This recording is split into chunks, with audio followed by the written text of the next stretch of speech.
ছিল সেটা উপলব্ধি করার জন্য যথেষ্ট বলে আমি মনে করি। তো আজকের যে আয়োজন, সেই আয়োজনে একটি হচ্ছে যে যারা নিপীড়িত হয়েছে গত সরকারের সময়, মানে সংবাদ মাধ্যমের মধ্যে, তাদের অভিজ্ঞতা বর্ণনা করে।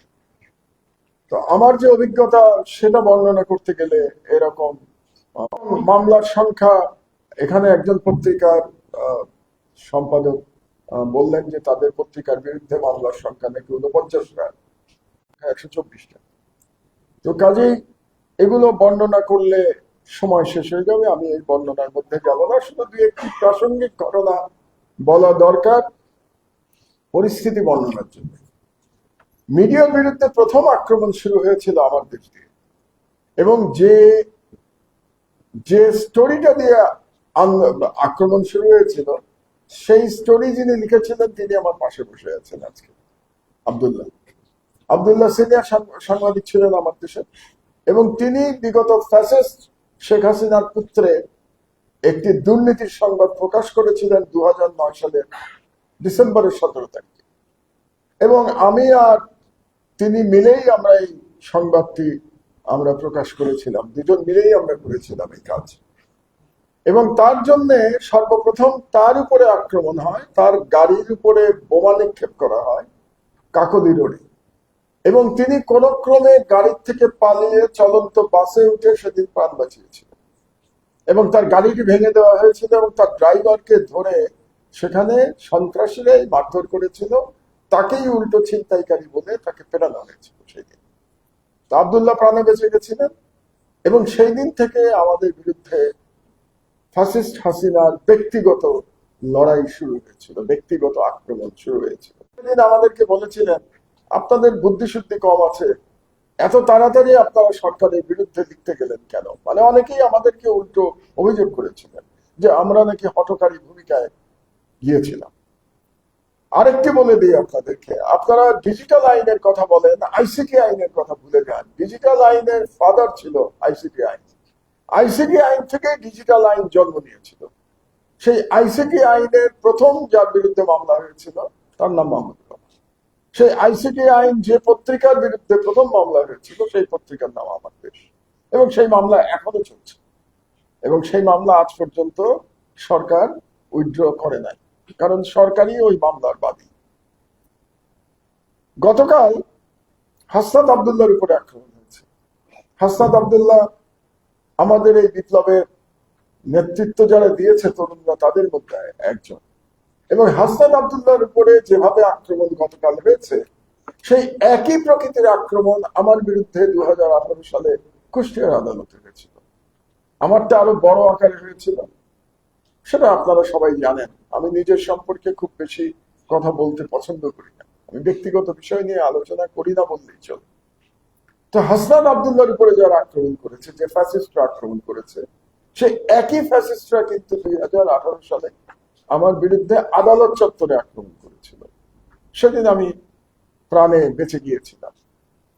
তো হাসনাত আব্দুল্লাহ তিনিও বেঁচে গেছেন গতকাল। তার মানে বোঝা যাচ্ছে যে ফ্যাসিস্ট শক্তি এখনো বাংলাদেশে আছে। তো এই ব্যর্থতা কাদের, সেটা নিয়ে আমি একটু পরে আলোচনা করব। তার আগে আমি দু একটি কথা বলে নিই, খুবই প্রাসঙ্গিক, খুব লম্বা করবো না আমার বক্তৃতা। যে সেদিন যে আক্রমণ হয়েছিল আমার উপরে 2018 সালে, সেই আক্রমণের প্রধান নির্দেশদাতা কে ছিলেন? তিনি ছিলেন স্বয়ং শেখ হাসিনা। এবং কেন আমি বলছি, কিভাবে বলছি, তার প্রমাণটা একটু দিয়ে দিই আপনাদেরকে। যখন আমার উপরে আক্রমণ হচ্ছিল, সেদিনও ঘটনা চক্রে আব্দুল্লাহ আমার সঙ্গে ছিলেন। তিনি লাইভ ফেসবুক করছিলেন আমার উপরে আক্রমণের সেই ছবি, যার জন্য সেটা এখনো আপনারা ইউটিউবে দেখতে পান, সেই আক্রমণের দৃশ্য।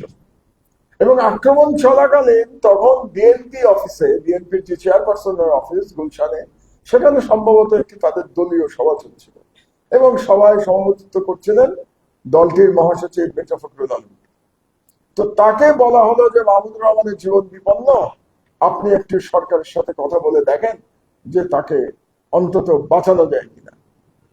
তিনি তৎকালীন সেই ফ্যাসিস্ট সরকারের স্বরাষ্ট্রমন্ত্রী আসাদুজ্জামান কামালকে ফোন করেছিলেন, ফোন করে তিনি যখন বললেন যে মাহমুদুর রহমানকে কি আপনারা মেরে ফেলবেন আজকে, তাকে তো বাঁচাতে হবে, আসাদুজ্জামান কামালের জবাব ছিল, এখানে আমার কিছু করার নেই, এটা উপরের নির্দেশ। তার মানে হচ্ছে আসাদুজ্জামান কামাল, যিনি ফ্যাসিস্ট সরকারের মন্ত্রী ছিলেন, তিনি স্বীকার করে দিচ্ছেন যে আমার উপরে আক্রমণের নির্দেশদাতা ছিল স্বয়ং শেখ হাসিনা, কাজেই সেখানে আসাদুজ্জামান কামালের কিছু করার নেই। দ্বিতীয় আরেকটি অভিজ্ঞতার কথা বলি আপনাদের জানার জন্য, কারণ ফ্যাসিস্ট শেখ হাসিনার চেহারা চরিত্র জাতি বোঝা উচিত। আমার ধারণা জাতির সব অংশ এখনো বোঝে নাই, যে কারণে আমরা এখনো বক্তব্য দিতে গিয়ে শেখ হাসিনার আমলের সাথে অন্য আমলের তুলনা করি। আমরা বলি যে অন্য আমলেও মিডিয়ার প্রতি আক্রমণ হয়েছে। এটা যখন বলি আমরা, তখন ফ্যাসিস্ট শেখ হাসিনাকে এক ধরনের লেজিটিমেসি দেই আমরা। এটা আমাদের স্মরণে রাখা দরকার। শেখ হাসিনার আমলের সঙ্গে কোন আমলের তুলনা চলে না। এ ব্যাপারেও যদি আজও আমরা বুঝে না থাকি, তাহলে আমাদের শিক্ষার এখনো অনেক বাকি আছে, যে আশঙ্কা আসাদ ভাই ব্যক্ত করেছেন। তো শেখ হাসিনার আর একটা ঘটনা বলে রাখি আপনাদেরকে। আমার 39 দিন রিমান্ডের একটা পর্যায়ে শেষ দিন আমাকে ডিবিতে ডেকে নিয়ে যাওয়া হলো। আমি কিন্তু মাটিতে থাকতাম ডিবিতে, এবং ডিবির যে গারদে থাকতাম সেই গারদে 30-35 জন আমরা গাদাগাদি করে থাকতাম। তো সেখান থেকে শেষ দিন হঠাৎ রাত্রি 12টার দিকে আমার ডাক পড়লো যে আপনাকে ডিসিডিবি ডেকেছেন। তো আমি গেলাম। যাওয়ার পরে ডিসিডিবি আমাকে বললেন যে এর মধ্যে আমার কিন্তু আয়নাঘর দেখা হয়ে গেছে, র্যাবের আয়নাঘর ঘুরে এসছে। তিনি বললেন যে আপনি স্যারই বললেন, এটা খুবই আশ্চর্যজনক, স্যার বলেই বললেন স্যার আপনি আমাদের উপরে হয়তো রাগ করেছেন আমাদের আচরণে, কিন্তু রাগ করবেন না, আমাদের উপরে যে নির্দেশ ছিল তার কিছুই আপনাকে আমি করি নাই। তো আমি বললাম কি নির্দেশ ছিল? তখন বললেন যে স্বয়ং শেখ হাসিনা জানতে চেয়েছেন যে আমাদের একটা বিশেষ চেয়ার আছে, যেই চেয়ারে খুব দ্রুত ঘোরানো হলে মানুষ বমি করতে করতে অজ্ঞান হয়ে যায়, কারণ এটা এত বেশি আরপিএম এর চেয়ার ঘোরে যে ওই চেয়ারে আপনি নরমাল থাকতে পারবেন না, কিছুক্ষণ পরে আপনি বমি করা শুরু করবেন। শেখ হাসিনা জানতে চেয়েছেন সরাসরি যে আমাকে ওই চেয়ারে ঘোরানো হয়েছে কিনা। এই হচ্ছে শেখ হাসিনার চরিত্র। আমরা যদি শেখ হাসিনার চরিত্র সম্পর্কে এবং ওই সরকারের চরিত্র সম্পর্কে কোনো ভুল ধারণার মধ্যে থাকি, সেই ধারণা এখনো মিটে যাওয়া উচিত। তাহলে আমরা কি চাচ্ছি? আমরা চাচ্ছি যে বাংলাদেশে যাতে শেখ হাসিনা বা শেখ হাসিনার মতো ফ্যাসিবাদ আবার ফিরে না আসে। যে কথাটা আমার ছোট ভাই খলিলি খুব চমৎকার বলেছেন। সে বলেছে যে ফ্যাসিবাদ এবং স্বাধীন গণমাধ্যম একসাথে চলতে পারে না। Absolutely correct. একই কথা আসাদ ভাই ওনার মতো করে বলেছেন যে আমরা কি কিছুই শিখলাম? জুলাই বিপ্লব কি ব্যর্থ হয়ে গেল? জুলাই বিপ্লব ব্যর্থ না হলেও বিপ্লব ব্যর্থ হয় না, কোনো বিপ্লব ব্যর্থ হয় না। আজকে যে 5ই মের কথা আমি বললাম, যেদিন 5ই মেতে হত্যাকাণ্ড চালানো হয়েছিল, সেদিন মনে হয়েছিল যে 5ই মের বিপ্লব ব্যর্থ হয়ে গেছে। 5ই মের বিপ্লব যে ব্যর্থ হয় নাই 2013 সালে, সেটা প্রমাণ করেছে, মাহফুজরা প্রমাণ করেছে সেটা 2024 সালের 5ই আগস্ট তাদের বিপ্লব সফল করার মধ্যে দিয়ে, যে 5ই মের বিপ্লব ব্যর্থ হয় নাই, আপাত দৃষ্টিতে মনে হয়েছে ব্যর্থ হয়েছে। সুতরাং 5ই যে জুলাই বিপ্লব কোনোদিন ব্যর্থ হবে না, কিন্তু জুলাই বিপ্লবের যে স্পিরিট সেটা নিশ্চয়ই দুর্বল হয়ে গেছে। যদি দুর্বল না হতো তাহলে কালকে হাসনাত আব্দুল্লাহ আক্রান্ত হতো না। হাসনাত আব্দুল্লাহকে আক্রমণ করার সাহস কি করে পায় ফ্যাসিস্টরা? ফ্যাসিস্ট পতিত শক্তি সাহস পাচ্ছে মানে আমাদের মধ্যে ঐক্যের অভাব ঘটেছে, একতা চলে গেছে, এবং ফ্যাসিবাদ আবার মাথা চাড়া দিচ্ছে যারা এতদিন লুকিয়েছিল এই 8-9 মাস থেকে। তাহলে বর্তমান সরকারের দুটি কাজ অবশ্যই করতে হবে। একটি কাজ করতে হবে, যারা এই ফ্যাসিবাদ কায়েম করেছিল, যারা ফ্যাসিস্ট এই হত্যাকাণ্ড এই অত্যাচারের মধ্যে জড়িত ছিল, তাদের বিচার করতে হবে। একটা বিচারের প্রসঙ্গে আবারও ব্যক্তিগত প্রসঙ্গে আমি চলে আসি খুব সিম্পলি। 2018 সালে আমার উপরে যে আক্রমণ হয়েছিল, সেই আক্রমণের নেতৃত্ব দিয়েছিল একজন সাংবাদিক নামধারী আওয়ামী লীগের নেতা, তার নাম বিপ্লব, এবং সেই বিপ্লব অ্যারেস্ট হয়েছে।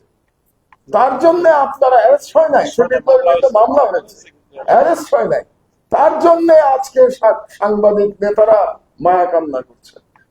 আপনি কার বিরুদ্ধে মায়া কান্না করছেন? তাহলে আপনারা যদি এই বিপ্লবের জন্য মায়া কান্না করেন, তাহলে আপনারা বলতে হবে আপনাদেরকে পাবলিকলি যে আমরা মাহমুদুর রহমানের উপরে 2018 সালে প্রাণঘাতী হামলা সমর্থন করি। এটা বলে আপনাদেরকে বিপ্লবের জন্য সমবেদনা দেখাতে হবে। এটা না বলে আপনারা সমবেদনা দেখাতে পারবেন না। কাজে আপনাদেরকে বলতে হবে, যারা যেসব পত্রিকা আজকে বিপ্লবদের জন্য মায়া কান্না দেখাবে যে তাদের বিরুদ্ধে মামলা হচ্ছে, তাদেরকে গ্রেফতার করতে হচ্ছে, তাদেরকে বলতে হবে যে আপনারা ফ্যাসিস্টের সমর্থক। এটা যদি বলার নৈতিক সাহস আপনাদের থাকে, ওই সাহস নিয়ে আপনারা বক্তব্য দেবেন। আর এই সাহস না থাকলে আপনারা চুপ করে থাকবেন।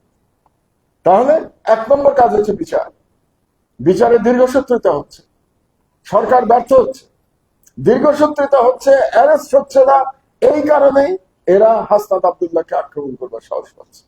কাজে এটার দায় দায়িত্ব সরকারকে নিতে হবে। সরকারে বসে আপনি দায় দায়িত্ব নেবেন না, এটা হতে পারে না। আমি বহু আগে একটা কথা বলেছিলাম, টার্কি থেকে ফিরে এসে কথা বলেছিলাম ডক্টর ইউনূসকে উদ্দেশ্য করে, আইদার রুল অর কুইট।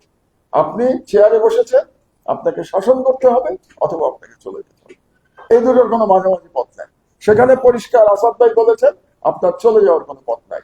কারণ বিপ্লব করে আপনাকে ক্ষমতায় বসানো হয়েছে। আজকে যে মা তার ছেলের জন্য কাঁদছেন, যে স্ত্রী তার স্বামীর জন্য কাঁদছেন, তাদের রক্তের উপরে আপনি ক্ষমতায় এসেছেন। কাজে বিপ্লব সম্পন্ন করেই আপনাকে যেতে হবে, মধ্যপথে যাওয়ার আপনার কোনো সুযোগ নাই। এটা ডক্টর ইউনূসকে বুঝতে হবে। লাস্ট পয়েন্ট, ফান্ডামেন্টাল চেঞ্জের কথা বলছেন আসাদ ভাই। কেন বলছেন? কারণ আবারও খলিলের প্রসঙ্গে আমি ফিরে যাই। ফ্যাসিবাদ এবং স্বাধীন গণমাধ্যম একসাথে চলতে পারে না। তার মানে আবার যে ফ্যাসিবাদ আসবে না, তার গ্যারান্টি কি আছে? আমরা কি রাজনীতিবিদদের সদিচ্ছার উপরে ছেড়ে দিব যে না না শেখ হাসিনা খারাপ লোক ছিল, সে ফ্যাসিবাদ কায়েম করেছিল, আমরা রাজনীতিবিদরা সবাই ভালো, আমরা করবো না? এভাবে হবে না। There must be a system. সরকারের সিস্টেম হতে হবে, ফান্ডামেন্টাল চেঞ্জ হতে হবে, যার মাধ্যমে অন্য কোন শেখ হাসিনা চাইলেও ফ্যাসিস্ট হতে পারবেন না। এটা না করা পর্যন্ত এই সরকারকে আমরা দায়ী করব। যদি এটা না করে এই সরকার বিদায় নেয়, ফান্ডামেন্টাল চেঞ্জটা কি? সেই চেঞ্জের দিকে আমাদের তাকাতে হবে, যাতে করে এভাবে নির্বাচনকে ম্যানিপুলেট করে একই ব্যক্তি বা দল বছরের পর বছর, যুগের পর দশক তারা যাতে না থাকতে পারে। এরকমভাবে যদি ক্ষমতায় থাকবে, তাহলে ফ্যাসিস্ট প্রবৃত্তি মাথাচাড়া দিতে বাধ্য। উনি একটা কথা বলেছেন যে 51% ভোট না পেলে আপনি কিসের মেজরিটি পাবেন? তো পার্লামেন্টারি সিস্টেমে এটা সম্ভব না। এটা সম্ভব শুধুমাত্র প্রেসিডেন্সিয়াল সিস্টেমে। তাহলে কি আমরা প্রেসিডেন্সিয়াল সিস্টেমের আলোচনা করবো? কারণ সেখানে সম্ভব 51% করা। কিভাবে সম্ভব? আমি আপনাদেরকে টার্কির উদাহরণ দিই।